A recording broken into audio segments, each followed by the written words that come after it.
अब मैडम को जब कुछ दिखाना है या कुछ बताना है, या तो मैडम ने 100% कोई ना कोई चीज़ से ना मैटर को सॉर्ट कर लिया है, तभी सामने आके दोनों मियाँ बीवी बड़ी चालाकी के साथ खुलकर बोल रहे हैं। खुलकर कर तो मैं यही कहूँगी अभी भी नहीं बोल रहे हैं, क्योंकि घुमा फिरा कर अगर कोई भी बात को बोला जा रहा है, क्योंकि एक होता है स्ट्रेट फॉरवर्ड बोलना और एक होता है घुमा कर पकड़ बोलना।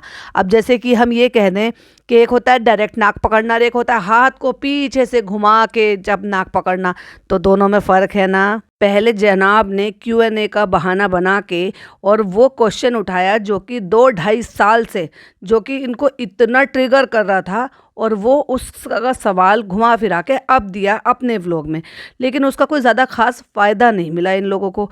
तो अब इन्होंने ये नई ट्रिक अपनाई है, और भाई ऐसे पॉडकास्टर को घर पर बुलाकर उसको जो है एक पॉडकास्ट रिकॉर्ड करवाया है, वो भी अपने ही घर पर बुलाकर, और वो भी बताऊंगी कि वो कब का है, जिसके खुद के 10,000 सब्सक्राइबर हैं। उससे मच बेटर और मच ज़्यादा तो आपकी ऑडियंस है, चाहे फिर वो हेटर्स हो सपोर्टर्स हो, एटलीस्ट जो भी आप अपलोड करते हो उसको देखते भी हैं सुनते भी हैं। उनमें से कुछ तो बहुत सारे आपके चमचे चपेटे हैं और बहुत सारे आपको क्रिटिसाइज़ करने वाले हैं। तो देखने वाली ऑडियंस तो इससे ज़्यादा है ना आपकी, तो आपकी वीडियो पे भी इससे ज़्यादा व्यूज़ आते हैं। मुझे तो ये समझ में ही नहीं आया कि घर बुलाकर ये पॉडकास्ट रिकॉर्ड करने का क्या ही मतलब था और क्या प्रूफ करना चाहती हैं मैडम। 2 हफ्ते पहले जो जनाब का व्लॉग आया था, जिसका टाइटल था 7 साल बाद, यानी कि ये 7 साल हो गए, मतलब वो इन्होंने जो ये दिखाया था कि आज हमारी हल्दी है, आज 20 तारीख है, इसका मतलब 20 तारीख से पहले वाली जो क्लिपिंग यूज़ की गई थी, जिसमें आपने देखा था कि जनाब बच्चे को ट्रेडमिल करा रहे थे, और हमने भी कहा था उस टाइम पर भी कि घर पर कोई स्पेशल गेस्ट आया हुआ है, सो कॉल्ड इंग्लिश बोलने वाला, क्योंकि मैडम तो इंग्लिश बोलती है, पूरा घर तो इंग्लिश बोलता ही नहीं है। तो इसका मतलब कोई तो ऐसा आया है जिसके साथ मैडम जो है टॉक कर रही हैं इंग्लिश में, और वो भी अपने नमाज रूम में बैठकर, जहां बाहर ट्रेडमिल है और वहां पर बच्चे को ट्रेडमिल करा रहे थे जनाब। और ये उसी दिन का पॉडकास्ट रिकॉर्डेड है, क्योंकि मैडम ने वही सेम ड्रेस पहनी हुई है और नमाज रूम में बैठी हुई है, और पॉडकास्टर को जो कि नॉन मुस्लिम है उसको नमाज वाला एरिया, जो कि आपने ऐसा एरिया बना रखा है कि जहाँ पर इबादत करने के लिए जाते हैं और नहा धोकर पाक होकर जाते हैं, तो वहाँ पर आपने पॉडकास्टर को बिठाया और वहाँ पर बैठकर बातें हो रही थी। ये बात मुझे कुछ समझ में नहीं आई। उस टाइम पर भी मैंने पॉडकास्ट में यही बोला था कि ऐसा कौन सा स्पेशल गेस्ट है जिसको ये नमाज रूम में बैठकर बातें कर रही हैं। चलिए आपकी सहूलियत के लिए मैं यहाँ पर एक स्क्रीनशॉट लगा रही हूँ, ये उस दिन का स्क्रीनशॉट है, और सेम ड्रेस मैडम ने पहनी हुई है जो मैडम ने पॉडकास्ट शूट कराते हुए पहनी हुई है। जरा स्क्रीन की तरफ देखिए, अब और पास से देखिए ज़रा, तो ये मैडम बैठी हुई है सेम ड्रेस पे, यानी कि ये इसी दिन ही जो है, यानी कि 20 तारीख से पहले दिन का ये जो इनका पॉडकास्ट है वो रिकॉर्ड हुआ है। और उससे पहले जनाब एक व्लॉग अपलोड कर ही चुके थे, यह पता है ना, जब कंटेंट 1 महीने में लेकर आए थे तो कितना क्लिक बैटिंग वाला ये सब किया था। और मैडम जो है इतनी एक्टिव हो गई हैं कि अब जो पुराने प्रोड्यूसर डायरेक्टर्स हैं उनके कॉन्टैक्ट में आ रही हैं, उनकी स्टोरी शेयर कर रही हैं, क्योंकि मैडम को सो कॉल्ड काम चाहिए था, लाइमलाइट में आना था, चाहे भले कुछ ही दिन के लिए सही, लेकिन बड़े पर्दे पर आना था।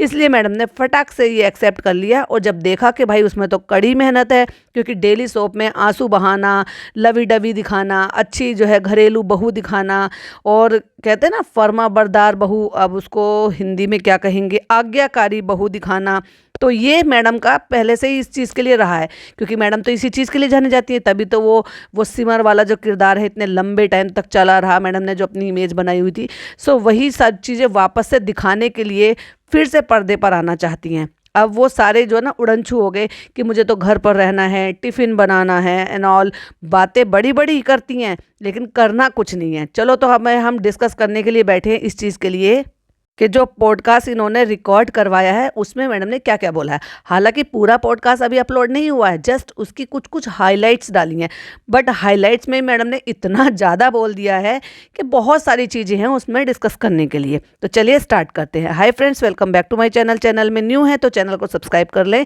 और साथ ही साथ बेल आइकन प्रेस कर दें, जिससे कि हमारे आने वाली वीडियो की नोटिफिकेशन आपको पहले ही मिल जाए। जिस चैनल के खुद के सब्सक्राइबर इतने कम हो, कुल 10,700 सब्सक्राइबर हैं और उस पर ज़्यादा व्यू भी नहीं आए हैं, क्योंकि मैडम के तो 10 लाख 12 लाख तक व्यूज़ चले जाते हैं। जनाब के, चालू के पॉडकास्ट रिकॉर्ड करवा लेते चालू के चैनल पर जाके, तो कम से कम ज़्यादा व्यू मिल जाते। पर नहीं, वो रिश्ते नहीं रहे ना, उस पर भी डिस्कस करेंगे अभी। लेकिन अब जाके जब 24 घंटे होने को आए, यानी कि 22 घंटे दिखा रहा है ये, 23 घंटे, तब 1,10,366 व्यू हुए हैं। तो क्या ही देख लिया लोगों ने, कितने ही देख लिया। लेकिन उसमें भी लोगों ने भर भर के, कुछ तो चेले चमचे चपाटे हैं जिनको ये कमेंट यहाँ से रिमूव नहीं कर सकते, भाई अपने चैनल पे तो रिमूव कर लेते हैं। लेकिन कुछ जो है वही लोग हैं जो असलियत से वाकिफ़ हो चुके हैं, तो बहुत सारे वहाँ पर कमेंट्स हैं। तो पहले तो मैं उस पॉडकास्ट की बात करूंगी कि उसमें अपने मैडम के खुद के रखे रखाए सवाल हैं, जैसे कि जनाब Q&A पूछते हैं ना, तो उसमें जो उनके खुद के ही सवाल होते हैं, या फिर खुद की आईडी से करे हुए होंगे, या फिर सिर्फ जो इनको लगता है कि हाँ ये सवाल ठीक है, इसमें हम कंफर्टेबल है जवाब देने में, तो बस वही सवाल लिए जाते हैं। तो वैसे ही मैडम के खुद के ही सवाल हैं और मैडम के खुद के ही जवाब हैं। कोई ढंग का पॉडकास्टर इनको मिला ही नहीं है। भाई मैं तो कहूँ एक बार आ जाए ना सिद्धार्थ कनन के पॉडकास्ट में, तो असलियत जो है वो पूरी तरह से बाहर आ जाएगी, क्योंकि वो चाहते हैं कि इस तरह से कोई पॉडकास्ट इनके साथ बने। खैर चलो, वहाँ ये जाएंगी नहीं जाएंगी मुझे नहीं लगता कभी भी। पर बात करते हैं इस पॉडकास्ट की कि क्या क्या इन्होंने जो है उस चीज़ में बोला है। बहुत चीज़ें हैं उसमें बोलने के लिए, लेकिन यहाँ भी वो एक जो ना बहू बनकर, एक बीवी बनकर, भले ही तुमने तमगे कमा लियो जो तुम्हें लगता है, लेकिन बेटी तुम आज भी फेल हो गई, क्योंकि तुम यहाँ पर भी बैठकर अपने माँ बाप को बुरा भला ही कह रही हो। कहती है मेरा ना बहुत स्मॉल सर्कल है। मतलब क्यों है भाई तुम्हारे स्मॉल सर्कल? तुमने इतना काम किया है तो तुम्हारे पास क्या लोगों का सर्कल ही नहीं है? मतलब उतने सारे जो शोज़ किए हैं, फिर उनके को स्टार हैं, को स्टार कोई एक तो होता ही नहीं है, कई सारे लोग होते हैं जिनसे मिलकर एक शो बनता है। डायरेक्टर प्रोड्यूसर होते हैं, फिर और भी लोग होते हैं जो उनसे जान पहचान हो जाती है। पर तुम किसी के साथ बनाकर रख ही नहीं सकती, क्योंकि तुम कोई भी रिश्ता निभा ही नहीं पाती हो। इवन जिन चीज़ों के लिए जान पहचान होती थी, या ये लोग इनकी इस चीज़ के लिए कहीं ना कहीं तारीफ़ करते थे कि भाई इनके पास जो ना, इनके जो भी चंगू मंगू हैं, ये उनको बहुत ज़्यादा रखते हैं, वो बहुत वफादार हैं या बहुत ज़्यादा रहते हैं, वो भी गायब है भाई महीनों से। अब वो भी गायब हैं, क्योंकि या तो उनके सामने इनकी असलियत आ गई है, या उनसे इन्होंने रिश्ते ख़राब कर लिए हैं। क्योंकि कोई बहुत लंबे टाइम तक नहीं टिक पाता, सिर्फ और सिर्फ भरम दादा को छोड़ के। बिक्कू दादा तो अभी आए हैं, लेकिन भरम दादा इनके साथ शुरू से हैं। अब वो शुरू से क्यों है इनके साथ, और अब तक ऐसी क्या चीज़ें हैं जो वो अब तक टिके हुए? क्या ये उनको इतना वाकई में पे करे जितना उनसे काम ले रही हैं, या इसके पीछे भी कोई और रीज़न है कि ये उनको जाने नहीं देना चाहती, क्योंकि वो डे वन से साथ में हैं, तो उनको इतनी सारी बातें पता होंगी शायद जितनी किसी और को ना। कल को अगर वो घर से बाहर जाते हैं तो चीज़ें और बातें बाहर जाएंगी। मे भी कोई भी रीज़न हो सकता है, लेकिन सिर्फ और सिर्फ भरम दादा के अलावा और कोई ऐसा बंदा नहीं है जो शुरू से इनके साथ हो और आज तक इनके साथ टिका हुआ हो। ये है इनका स्मॉल सर्कल। क्यों? क्योंकि ये लोगों को यूज़ एंड थ्रू करती हैं, पहले इस्तेमाल करती हैं और फिर उसको फेंक देती हैं। फिर चाहे वो कोई भी हो, चाहे इनके को स्टार हो, चाहे भाई बहन के बनाए हुए रिश्ते हों, चाहे फिर वो रिश्तेदार हो, चाहे इनके साथ कोलीग्स हो, चाहे वट कोई भी हो। अगला पॉइंट है, कहती है इसलिए लोग जानना चाहते हैं कि गड़बड़ क्या है। स्क्रीन पे देखते रहिए, मैं थोड़े थोड़े कुछ स्क्रीनशॉट भी लगाती रहूंगी। गड़बड़ तो तुम खुद दिखाते हो, क्योंकि एक ही घर में 3 व्लॉगर हैं और सबके पॉइंट ऑफ व्यू अलग अलग कैमरे से सबसे शूट हो जाते हैं। अब चालू अप्पी तो हिडन तरीके से ऐसे ऐसे मैसेजेस दे देती है, भाई भाभी के खिलाफ, मम्मी पापा के खिलाफ, अपने जो है भाई बहनों जो जो कज़न ब्रदर्स हैं उनके खिलाफ, सास ससुर के खिलाफ, सबके खिलाफ। बस एक फ़नी को छोड़ देती है वो। फ़नी आज की दुनिया में सब कुछ हो रहा है उसका। तो तुम अपने ही व्लॉग से सारी चीज़ें दिखा देते हो। तुमने ही दिखाया रिकॉर्ड करके कि तुम्हारी सास को तुम्हारे सूजे हुए पैर नहीं दिखाई दिए, लेकिन तुम्हारे पैर में सुंदर सी मोटी सी झांझर पायलें दिखाई दी। तो तुम खुद ही दिखाते हो और लोगों को सोचने पर मजबूर करते हो, और फिर कहते हो कि गड़बड़ क्या है? गड़बड़ तो तुम खुद लोगों में है। कहती है मेरे आसपास गिन चुनकर 10 लोग होंगे। क्यों हैं 10 लोग? बाकी लोगों के पास तो ऐसे नहीं होता। बाकी लोग इतने पुराने पुराने रिश्ते भी निभाते रहते हैं। जब दोस्ती करते हैं, साथ में काम करते हैं, तो उन रिश्तों को निभाते हैं, दोस्ती निभाते हैं। अभी आपने इनको रिसेंटली मास्टर शेफ में देखा, सबके साथ कितना अच्छा दिखा रही थी अपनी व्लॉगिंग में दिखाने के लिए। राजीव के साथ बहुत सारी जो है इनकी बॉन्डिंग थी, अर्चना के साथ बहुत अच्छी बॉन्डिंग थी। कुछ एक आते हैं निक्की जैसे, निक्की के साथ इनकी कभी नहीं बनी। इवन निक्की ने तो एक बार बदला ले भी लिया था इनसे।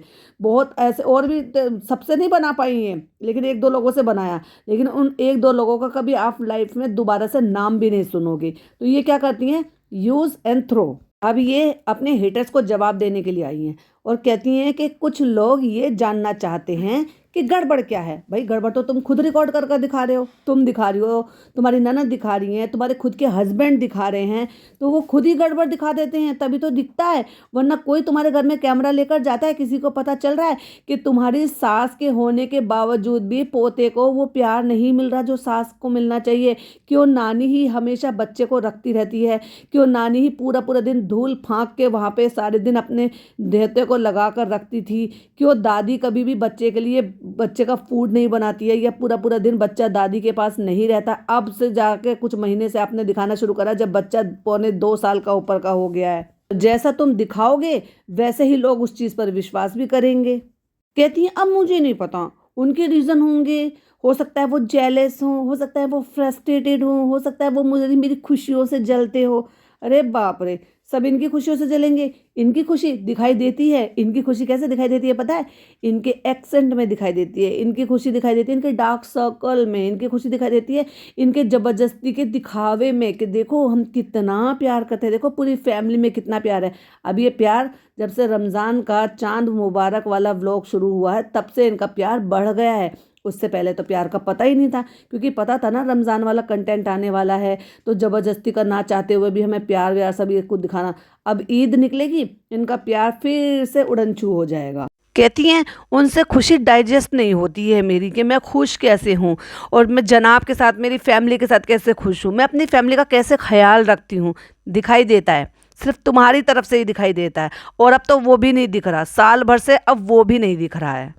कहती हैं उन लोगों के लिए ये चीज़ एक्सेप्ट करना थोड़ा मुश्किल है कि एक लड़की कैसे खुश रह सकती है, कि एक लड़की कैसे अपने ससुराल में इतनी खुश है। दिखाई दे रहा है कैसे तुमने ससुराल का निभाया है, जब भी तो ससुराल वाले ज़मीन पर पड़े रहते हैं, है ना, जब भी तो ससुराल वालों को सोने के लिए बिस्तर नसीब नहीं होता, जब भी तो जिन बच्चों की तुमने जिम्मेदारी उठाई थी उन बच्चों का क्या हाल बनाया हुआ है, उस पर तुम्हारा क्या रिएक्ट होता है, सब दिखाई देता है।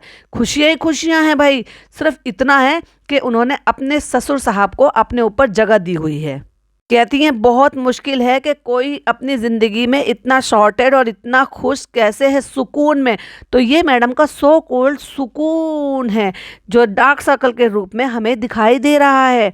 जो सास ससुर से या जो है ससुराल वालों से जो प्यार, इज्जत, रिस्पेक्ट, केयर, पैम्परिंग वो मिलनी चाहिए वो नहीं मिल रही है। जो चीज़ें ज़बरदस्ती कह के करवा के रिकॉर्ड कर कर दिखाना पड़ रहा है। दिखावे वाला प्यार सॉर्टेड नहीं होता है, सुकून नहीं होता है। मैडम कौन सी दुनिया में जी रही हो।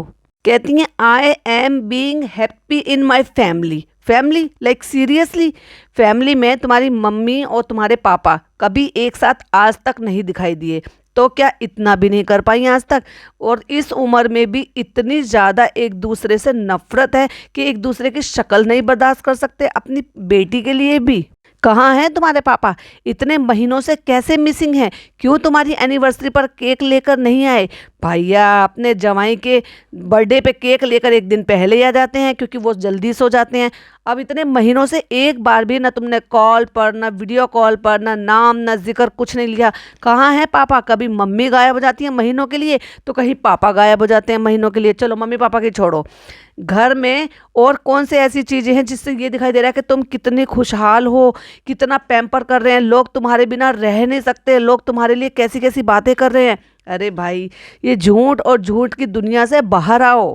कहती हैं मैं अपनी फैमिली का ख्याल रखती हूँ जो कि हर लड़की को रखना चाहिए। ठीक है भाई, हर लड़की को रखना चाहिए, तो थोड़ी सी शिक्षा जो है भाभी जो माँ के समान होती है तो वो फ़र्ज़ भी निभा लेती, अपनी ननद को भी थोड़ा सा सिखा लेती कि जैसे मैं अपने इन लॉज का ख्याल रख रही हूँ, सो कॉल्ड दिखावे के लिए ही सही तुम भी ख्याल रखो। जबकि उसके पास हम हैं, अपने इन लॉज के पास है, मैं अपने माँ बाप की भी केयर कर रही हूँ और अपने पेरेंट्स की भी केयर कर रही हूँ और अपने इन लॉज की भी केयर कर रही हूँ। लेकिन तुम क्यों नहीं कर रही हो? तुम्हें क्या ज़रूरत है यहाँ रहने की? तुम अपने ससुराल क्यों नहीं जाती हो? क्यों इकलौते बेटे को माँ बाप से दूर कर कर यहाँ पर ले आए हो? बुढ़ापे का सहारा नहीं है उनके पास, ना उनकी बेटी है। चलो तुम तो यहाँ तो बेटा भी है भाई, जनाब भी हैं और चालू भी है। वहाँ तो ना उनके पास बेटी है ना बेटा है। बूढ़े माँ बाप को बीमारी हो, हारी हो, तकलीफ हो, डॉक्टर के जाना हो, एक उम्र के बाद आदमी के साथ बीमारी बीमारी सब लगी रहती है। डेफिनेटली दोनों ही डायबिटिक हैं वो, तभी तो वो लोग रोजे नहीं रख रहे हैं। एक अच्छी बीवी नहीं हो तुम, एक अच्छी बहू नहीं हो तुम, तो एक अच्छी भाभी भी नहीं हो। एक भाभी होने के नाते तो फेल हो चुकी हो, क्योंकि आपने अच्छी शिक्षा दी ही नहीं है। वो ऑडियंस से पूछती रहती है, फ्रेंड्स हम क्या करें, प्रेगनेंसी में क्या करना चाहिए। अपनी ननद को इतना भी नहीं सिखाया कि उसको क्या प्रॉब्लम हो सकती है, कैसी चीज़ें हो सकती हैं। तो वो सारी चीज़ें ट्रेनिंग नहीं दी। अब तो आप एक्सपीरियंस्ड हो गई हो। ये इतनी अच्छी बॉन्डिंग नहीं है, ननद भाभी की इतनी अच्छी बातें नहीं होती हैं कि आपस में प्रॉब्लम्स शेयर कर सको। क्यों नहीं कहती हो उससे कि तुम अपने ससुराल जाओ, तुम अपने ससुराल में अपने सास ससुर के साथ रहो, उनको वैसे ही करो जैसे मैं प्यारी अम्मी को कर रही हूँ, अम्मी को भी कर रही हूँ, अम्मी की बहन के बच्चों की भी जिम्मेदारी ली हुई है। और तुम अपने दो बूढ़े माँ बाप को छोड़कर यहाँ पर आ गई। क्यों नहीं शिक्षा दी अपनी ननद को? और फिर कहती हैं बॉयज़ को भी करना चाहिए, तो क्यों नहीं अपने दामाद को कह देती हो कि नहीं अपने माँ बाप को छोड़कर मत आओ। या फिर उनसे ये कह दो कि उनको ये कहो कि अपनी जड़ से वहाँ से उखड़ कर मोदाहा से यहाँ पर परमानेंट शिफ्ट हो जाओ, यही रह लो। क्योंकि अगर तुम्हें साथ में रहना है तो यहीं रहना पड़ेगा, अपनी जड़ से उखड़ कर आ जाओ। पहले बेटा आ गया, अब पेरेंट्स को भी यहाँ पे शिफ्ट करा दो। तो जब तुम ये कर दिखा सकती हो, तो फिर ये दिखावा तुम अपने लिए ही क्यों रखती हो? फेल हो गए ना तुम तो भाभी के रूप में। पूरे पॉडकास्ट में स्क्रीन की तरफ देखते रहिएगा, क्योंकि मैं बीच बीच में फोटोज लगाऊंगी जो जो स्टेटमेंट मैडम ने दी हैं। कहती हैं कि जब मैं और जनाब दोस्त थे, तो जब जनाब ने मुझसे ये कहा था कि तुम अपने बारे में सोचो, जो तुम्हें अच्छा लगता है तुम वो करो, लेकिन वो तो हमें देखने के लिए कभी मिला ही नहीं। क्योंकि हमें तो तभी तो तुम्हारा नाम जो है वो पड़ा हुआ है, जो डोरमेट लोग कहते हैं। क्योंकि एवरी टाइम तो तुम बिछी रहती हो जनाब के सामने। हमने देखा था कि जब तुम 5 to 6 मंथ की प्रेग्नेंट थी, उस टाइम पर भी तुम इतनी मेहनत कर रही थी अपने जनाब को खुश करने के लिए। अपनी एनिवर्सरी पर खुद ही सारी चीज़ें जो है सजाना, ये सब कुछ करना एंड ऑल। हर चीज़ में तुम अपने से पहले जनाब को आगे रखती हो, हर चीज़ में तुम जनाब की खुशियाँ देखती हो। मेरे जनाब ये, मेरे जनाब ये, बचकानी हरकतें करना। तो उसने तुम्हें फ्रीडम दी कब है कि तुम्हें जो अच्छा लगता है तुम वो करो? नहीं, तुम वो करती हो जो जनाब को अच्छा लगता है। तो एक और झूठ से का जो मैडम का जो था वो उसका पर्दाफाश हुआ। क्योंकि हमने देखा कब है कि जो तुम्हें पसंद है वो काम तुमने किया हो। क्योंकि जनाब को तुम्हारा सारे सारे दिन घर से बाहर रहना पसंद नहीं था, पूरा पूरा दिन वहाँ रहना, क्योंकि जनाब के व्लॉग शूट नहीं हो रहे थे, जनाब को कंटेंट नहीं मिल रहा था। तो आखिरकार आपने उसके चलते हुए और अपने डर को ये मेंटेन करते हुए क्योंकि आप जीत नहीं पाओगी, बेइज्जत होकर बाहर निकलोगी, और आपने मास्टर शेफ छोड़ दिया। हो सकता है इतनी जल्दी आप आउट नहीं होते, हो सकता है कि आप शायद लास्ट तक टिकी रहती वहाँ पर, क्योंकि द ग्रेट सेलिब्रिटी हो ना आप, तो इन्फ्लुएंसर हो, यूट्यूबर हो, तो हो सकता है आपको जो है चैनल वहाँ पर टिकाए रखता। बट इतनी जल्दी नहीं निकलते। लेकिन जनाब को कंटेंट शूट करना था रमज़ान के लिए, और उसी टाइम पर आपने बहाने बनाए और चैनल से वो काम करना बंद कर दिया। मतलब आपने वो शो छोड़ दिया। क्यों? क्योंकि जनाब को कंटेंट क्रिएट करना था। रमज़ान आ रहे हैं, फिर आप पापड़ कैसे तलते, दाल कैसे बनाते, गुलगुले कैसे तलते, पकोड़े कैसे बनाते, फ्राइड आइटम कैसे बनाते, और ये जो सेवा हो रही है सारे ससुराल वालों के साथ बैठकर, वो तो कर ही नहीं पाते ना, क्योंकि आप देर से आते और आप ये सब कुछ नहीं कर पाते। फिर जो है जनाब का कंटेंट नहीं बनता, आपको 4 बातें सुनने को मिलती, क्रिटिसिज्म झेलना पड़ता। वो जो सो कॉल्ड आपकी जो एक ही टाइप की ऑडियंस है, वो सब आपको बुरी तरह से बैश करती है। रमज़ानों में आप रोज़े नहीं रख रहे हो, आप ये नहीं कर रहे हो, पहले तो ऐसे होता था, पहले तो वैसे होता था। इन सारी चीज़ों के लिए चलते हुए और जनाब के बारे में सोचते हुए आपने शो छोड़ दिया। तो कहाँ आप अपनी मनमर्जी की चीज़ें करती हो? अगला स्टेटमेंट आपकी स्क्रीन पर कहती हैं, अगर बहू काम करे तो लोगों को दिक्कत है, और अगर बहू काम ना करे तो लोगों को दिक्कत है। अगर काम करे तो कहती है बहू से काम करा रहे हैं, और नहीं करती है तो देखो काम नहीं करने दे रहे हैं। तो इस पर मैडम को मेरा जवाब, मैडम तब आपको काम नहीं मिल रहा था, क्योंकि जब आपने लास्ट शो किया था 2020 में, कोविड के चलते आपका शो बंद हो गया था। तब आप शादीशुदा थीं, तब आप काम कर रही थीं, तब लोगों को किसी को कोई भी दिक्कत नहीं थी।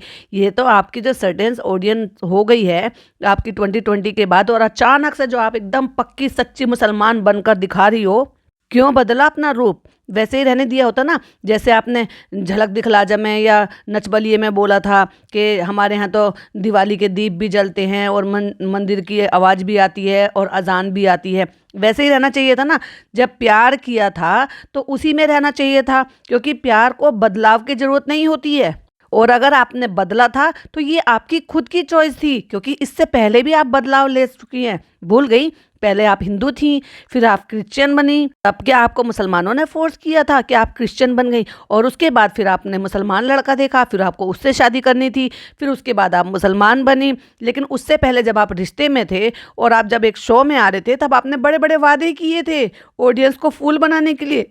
और आज जब उन वादों के विपरीत आप नजर आ रही हो अपने व्लॉग के थ्रू, तो लोग बोलेंगे ही, क्योंकि वो पुराने इंटरव्यूज, वो पुराने आपके कहे हुए स्टेटमेंट आज भी वो छपे हुए हैं यूट्यूब पर। तो आप अपने लिए खुद के लिए ही गड्ढा खोद लेती हो। तो फिर ये कहने की क्या जरूरत है? ना तुम्हारी सास ने तब काम के लिए मना किया, ना तुम्हारी सास ने अब काम के लिए मना किया, और ना ही लोग अब ये कह रहे हैं कि वो तुम्हारी नीड के ऊपर था। जब तुम्हें नीड नहीं थी, या फिर ये कह लो कि तुम्हें काम नहीं मिल रहा था, तो तुमने काम नहीं किया और ये कह दिया कि मेरे पास सो कॉल्ड अल्लाह ने इतना नवाजा है कि मैं 2 साल तक भी कोई काम ना करूं और अपने बच्चे की देखभाल करूं, क्योंकि तुम्हें काम मिल ही नहीं रहा था। 2020 के बाद तुमने कोई काम किया ही नहीं। तभी आपने पहला ये लिखा था 4 साल बाद, और तुम्हें जो काम मिला था वो 4 साल नहीं, एक्चुअली 5वां साल लग गया था। और उस फैमिली को तुम्हारे काम करने से ही, जिससे ये लाइफस्टाइल मिला है, मुंबई में रहने की जगह मिली है, मुंबई में रहने का अधिकार मिला है और फ्रीडम मिली है, इतनी अच्छी लाइफ मिली है, वो लोग क्यों तुम्हारे काम करने से उनको प्रॉब्लम होगी? और काम ना करने से उनको तो दिक्कत ही होने वाली थी ना। और वो भला काम ना करने पर कौन तुम्हें ताना मारेगा कि तुम काम नहीं करी थी? ये भी तुम्हारी चॉइस थी और काम करना भी तुम्हारी चॉइस थी।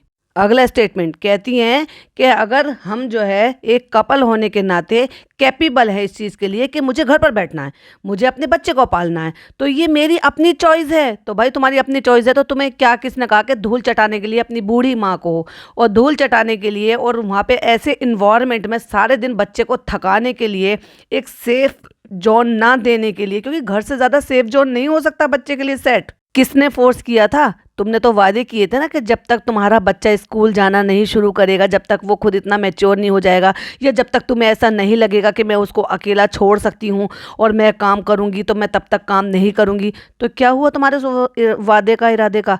फट से जैसे ही कोई काम मिला, क्योंकि तब तक मिल नहीं रहा था, और कोई काम मिला फटाक से ग्रैब कर ले, क्योंकि जनाब के पास भी कोई काम नहीं था। वरना तुम दोनों ही लाइमलाइट से दूर चले गए थे। धीरे धीरे से तुम्हारी जो आइडेंटिटी है वो धुंधली पड़ने लगी थी।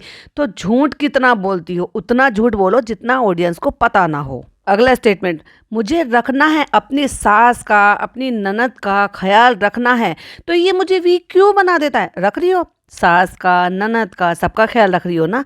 वाओ! जब से रमज़ान शुरू हुए हैं तो फटाक से, जब ये इनका चांद रात आया तो फटाक से इन्होंने जो है अपनी ननद के लिए खाना बनाकर भिजवाना शुरू कर दिया, कि चाहे वो अपने उसमें दिखाए, व्लॉग में दिखाए या ना दिखाए, पर हम तो 2 लोग हैं यहाँ पर, शूट कर ही रहे हैं, तो एक न एक के व्लॉग में शूट हो ही जाएगा कि देखो हम चार्लू का प्रेगनेंसी में कितना ख्याल रख रहे हैं।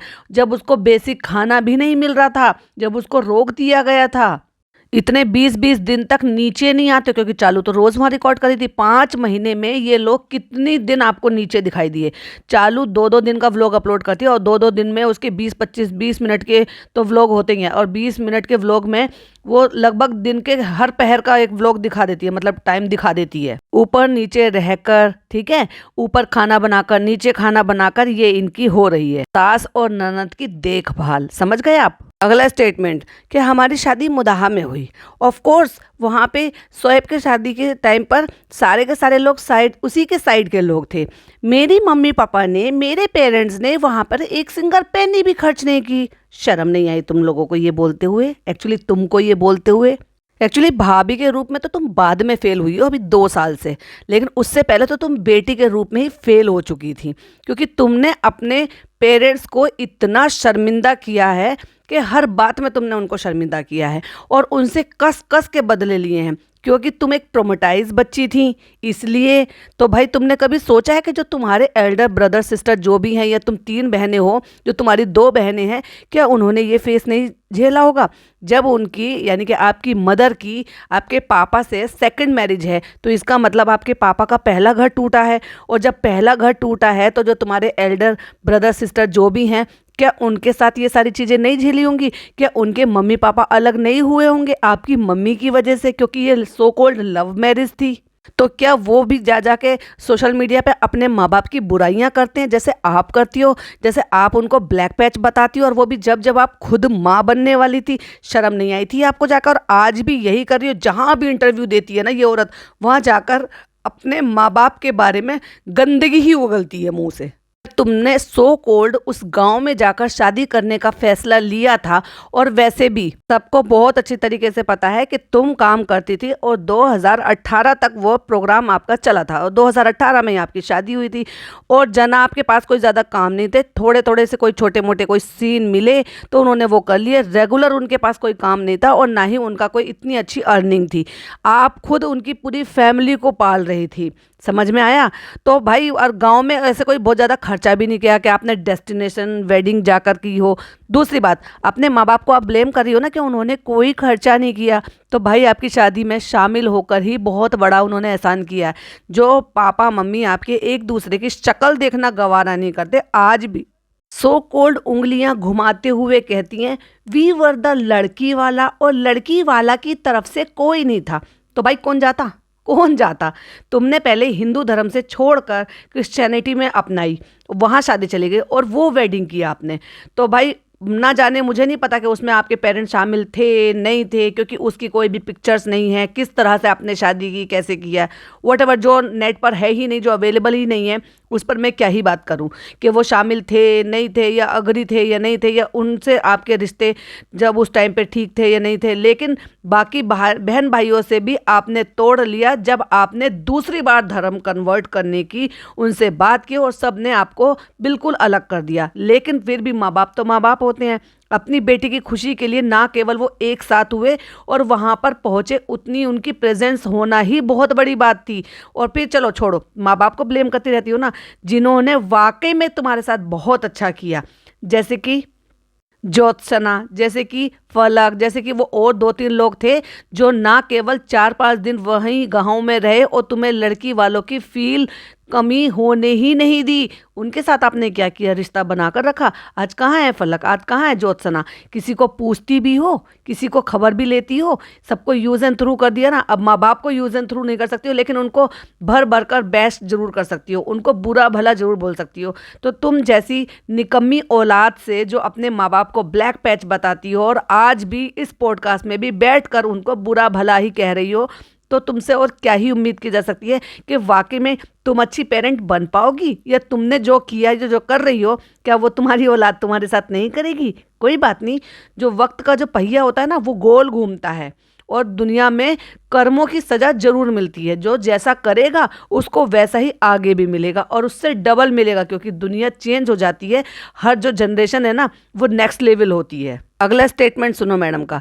मेरे पेरेंट्स ने एक काम नहीं किया शादी में, एक तैयारी नहीं की शादी की। भाई जब तुमने सारा पैसा लगा दिया था, तो तुम्हारे रिटायर्ड मम्मी पापा, जबकि मम्मी तो कुछ काम भी नहीं करती हैं, या वो उम्र से भी हो गई हैं, और पापा जो रिटायर्ड हैं, पता नहीं कैसे करके बेचारे अपना खर्चा चलाते होंगे, जो कि एक रेंटेड फ्लैट में अकेले रहते हैं। तो तुम उनसे ये एक्सपेक्ट कर रही हो कि वो कोई तैयारी करें बुजुर्गी में? देखा है कभी उनको कि कितने बुजुर्ग हैं, वो अपना सर्वाइव कैसे करते होंगे? और तुम्हारी खुद की चॉइस थी, पहले एक शादी करके भागने की, और फिर भाग के दूसरी शादी करने की, फिर उसमें भी भागने की, और पता नहीं क्या क्या। तो उतनी ही उन्होंने जो है वो बहुत बड़ी गनीमत थी कि अपनी बेटी की शादी के लिए, जिसमें वो बार बार एक शादी में धर्म बदला, दूसरी शादी में धर्म बदला, जिसकी उनको आगे भी ये उम्मीद नहीं थी कि ये भी पहली शादी की तरह से चल पाएगी नहीं चल पाएगी, ये ना सोचते हुए, कुछ भी आगे से ना जानते हुए, और फिर भी वो शादी में प्रेजेंस हुए और एक साथ दिखाई दिए। यही बहुत बड़ी अचीवमेंट थी। उसकी तारीफ करने की बजाय यहाँ पर भी आकर उनको बुरा भला ही कह रही हो। और आगे कहती हैं, अब इससे आगे मैं और कुछ नहीं कहना चाहूँगी। मतलब ये कहना चाहती हैं पॉडकास्टर को कि इतनी ही बहुत बड़ी बात है कि उन्होंने कोई काम नहीं किया, कोई तैयारी नहीं की, और मेरी पूरी शादी जो है मेरे ससुराल वालों ने की है, इसलिए मैं ससुराल वालों के सामने बिछी रहती हूँ, इसलिए मैं डोरमेट बनी घूम रही हूँ। और अब शायद वो सवाल पूछा गया है एमआर वाला, यानी कि मासूम रिश्ते वाला, जिस पर मैडम ने बड़ी ही सफाई के साथ बातों को और क्वेश्चन को और आंसर को घुमाते हुए जवाब दिया है। और मुझे लगता है कि शायद ये जो पॉडकास्ट है ये रखा ही इसलिए गया है कि मैं अपने चैनल से ना बताकर किसी और के चैनल से ये बातें बाहर निकालूं, आंख में आंख मिलाकर ये कहूं और उस बात को डंके की चोट पर आकर बोलूं। लेकिन अभी भी क्लियरली ये बात नहीं बोली है। अगला स्टेटमेंट था उस एलिगेशन पर कि अगर कुछ ऐसा होगा भी तो फिर भी मैं एक माँ पर ऐसा एलिगेशंस लगाने का सोचूंगी भी नहीं। तो ये बैश किया जा रहा है उस ऑडियंस को, जो ऑडियंस इनसे ये भर भर कर सवाल पूछ रही है कि अगर आपकी कोई बेटी है तो आपने उसको अबेंडन क्यों किया। कहती है कि मैं उस पर ये इल्ज़ाम नहीं लगाऊंगी, 100 बार सोचूंगी कि इसने अपनी बेटी को अबेंडन किया है। कहती है आई गुड अफेक्टेड। अगर तुम इतनी अफेक्टेड हुई थी तो क्या 2 साल से 2.5 साल से सो क्यों रही थी? क्यों नहीं आकर डंके की चोट पर आपने बोला कि ऐसा कोई है ही नहीं? क्यों अब 2 साल बाद वीडियो बनाने की और इस तरह से पॉडकास्ट रिकॉर्ड करवाने की आपको ज़रूरत हुई? अगर कुछ है ही नहीं तो फिर इफ़ेक्ट क्यों हो रही थी? नहीं होना चाहिए था। अगर कोई ज़बरदस्ती का किसी पर कुछ भी इल्ज़ाम लगाए, कल को आप ये कहो कि आप जो है आपने जो है नाम बदला ही नहीं है, आपने फैज़ा नाम रखा ही नहीं है, आपने हिंदू होकर जो है शादी की है, आपने निकाह नहीं पढ़ा है, आपने फेरे लिए हैं, तो क्या आप उस बात पे यकीन करोगे कि आप इफ़ेक्ट होगी? जो कि है ही नहीं। लेकिन अगर कोई चीज़ होगी तो ही इफ़ेक्ट करेगी। तो फिर इतना इफ़ेक्टेड क्यों हुई थी मैडम?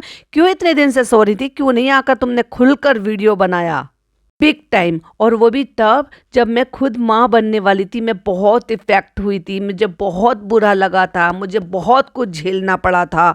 और ये मेरा पहला बच्चा है, पहला तो मेरा मिसकैरेज हो गया था। और मिसकैरेज से याद आया, भाई 4 साल से हम इनकी व्लॉगिंग देख रहे हैं और उससे पहले भी अगर ये ऐसा कुछ हुआ है, भाई 2020 से तो हम इनका वो देख रहे हैं, और उससे पहले भी अगर कोई भी चीज़ ऐसी होती है तो क्या मीडिया में कोई न्यूज़ नहीं आती है? बिल्कुल आती है। और वही पॉडकास्टर बकवास सवाल पूछते हैं कि वही थी ना वो मेजर प्रॉब्लम जो आपने फेस की थी अपनी फर्स्ट प्रेगनेंसी में? यस, मतलब मेरी फर्स्ट प्रेगनेंसी थी वो, क्योंकि उससे पहले तो मेरा मिसकैरेज हो गया था। इमोशनली उसमें फीलिंग थी, टच था, क्योंकि वो मेरी फर्स्ट प्रेगनेंसी थी, तो इसलिए मैंने वो फेस झेला था। क्योंकि उसमें हमने बहुत सारी बातें की थी, बहुत सारे जिक्र कर रहे थे, हम जो है ना बहुत प्रिपरेशन कर रहे थे कि हमारी फर्स्ट प्रेगनेंसी है, हम ऐसे करेंगे, हम वैसे करेंगे, और सडनली उफ ऐसे हो गया, मिसकैरेज हो गया। तो वो बहुत टफ टाइम था, वो बहुत बुरा टाइम था। तो वो मैं वो याद करती हूँ तो उसमें मुझे बहुत तकलीफ़ हुई थी, और उसका जिक्र तक नहीं था कहीं पर भी। ना उसकी ननद ने कभी जिक्र किया था कि ये इतना टफ टाइम है, कि ऐसा भाभी के साथ हुआ है या उन्होंने भी ये झेला है। हमने देखा था ट्रॉमा किसका था? चालू का था, क्योंकि वो रियल था तो दिखाई दिया, इन्होंने दिखाया। वरना तो आप एक बात बताओ, 2020 से ये सारी चीज़ें कर रहे हैं, और इन्होंने क्या कहा था जब प्रेगनेंसी हुई थी उससे 1 साल पहले, यानी कि उससे 1 साल पहले हमारा जो है प्रॉब्लम हुई थी। और प्रेगनेंसी कौन से ईयर में हुई थी वो आप अंदाज़ा लगा लीजिए, और उससे 1 साल पहले इनका मिसकैरेज हुआ था वो कौन सा साल था, यानी कि तब ये व्लॉगिंग करते थे। बट इन्होंने कुछ भी उसके बारे में आज तक कभी जिक्र किया ही नहीं था। तो इसका मतलब वो सब झूठ था कि ये व्लॉगर्स हैं, ये किसी के झूठ को, ट्रॉमा को, मिसकैरेज को, जब बच्चों के चोट लग गई थी, उन सब चीज़ों को भी मोनेटाइज करने से पीछे नहीं हटते। तो क्या अपनी इतनी बड़ी प्रॉब्लम नहीं बताते? अरे जब इनका जो वो कडल था वो जब गुजरा था, और एक फरी बच्चा था जब वो गुजरा था, तब उन्होंने इतना सारा कुछ किया, वीडियो बनाई, रोना धोना मचाया। तो क्या जब इनके साथ ऐसा कुछ हुआ होगा तो क्या ये उसको नहीं अपलोड करते, उन सारी चीज़ों को नहीं शेयर करते? डेफिनेटली शेयर करते अगर ऐसा कुछ हुआ होगा तो। हाँ, लेकिन जो रूमर हैं वो तो कुछ और ही हैं, वो तो जब वक्त आएगा तब आपके साथ शेयर करेंगे। तो ये था मैडम का वो जो पॉडकास्ट अभी पूरा अपलोड नहीं हुआ है उसकी कुछ हाईलाइट। जब उस हाईलाइट में इतना सारा कंटेंट मैडम ने दे दिया है, सोचो जब पूरा पॉडकास्ट अपलोड होगा तो उसमें और क्या क्या नई चीज़ें ये वो बोलेंगी जो हमें सुनने को मिलेगा। तो हमें इंतज़ार रहेगा, और आई एम श्योर आपको भी मेरे पॉडकास्ट का इंतज़ार रहेगा। तब तक के लिए इस वाले पॉडकास्ट को ढेर सारा प्यार दें, और अपनी ओपिनियन मेरे साथ ज़रूर शेयर करें। मेरे से अगर कोई चीज़ चूक गई हो तो प्लीज़ कमेंट में ज़रूर बताइएगा। तब तक के लिए बाय बाय, टेक केयर, अल्लाह हाफिज़।